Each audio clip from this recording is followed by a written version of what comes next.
Абай Құнанбаевтың төртінші сөзі. Әрбір байқаған адам білсе керек. Күлкі өзі бір мастық екенін, әр мас кісіден ғафил көп өтетұғынын да, әрбір мастың сөйлеген кезінде бас ауыртатұғынын.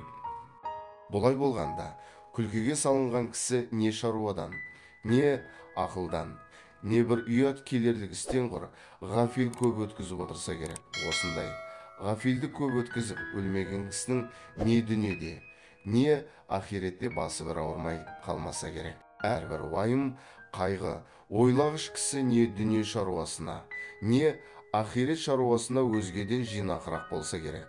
Әрбір жинақылықтың түбі кәніш болса керек. Енді олай болғанда, үнемі уайым қайғыменен жүре аламыз ба? Үнемі күлмей жүруге жан шыдай ма екен? Жоқ, мен үнемі уайым қайғыменен бол демеймін. Уайым қайғысыздығыңа уайым қайғы қалдағы. Сол уайым қайғысыздықтан құтыларлық орында харекет табу керек, хам болу керек.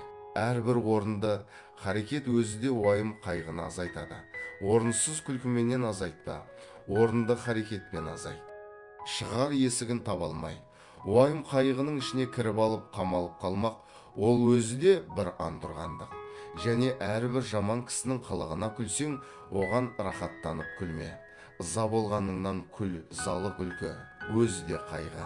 Ондай күлкіге үнемі өзің де салынбассың.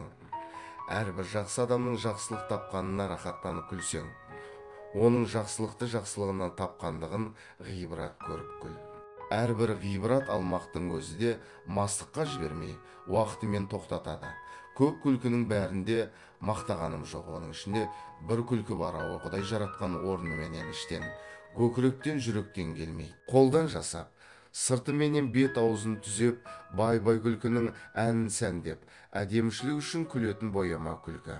Адам баласы жылап туады, егіп өледі. Екі ортада бұл дүниенің рахатының қайда екенін білмей, бірін-бірі аңдып, біріне бірі мақтанып, есіл өмірді ескерусіз босқа, жарамсыз қылықпен қор етіп өткізеді де, маусылған күнде бір күндік өмірді бар малына сатып алуға таба алмайды. Қолық саумақ, көз сүзіп тіленіп адам саумақ өнерсіз иттің ісі. Әуелі Құдайға сиынып, екінші өз қайратыңа сүйеніп, еңбегіңді сау, еңбек қылсаң қара жерде береді, құр тастамайды.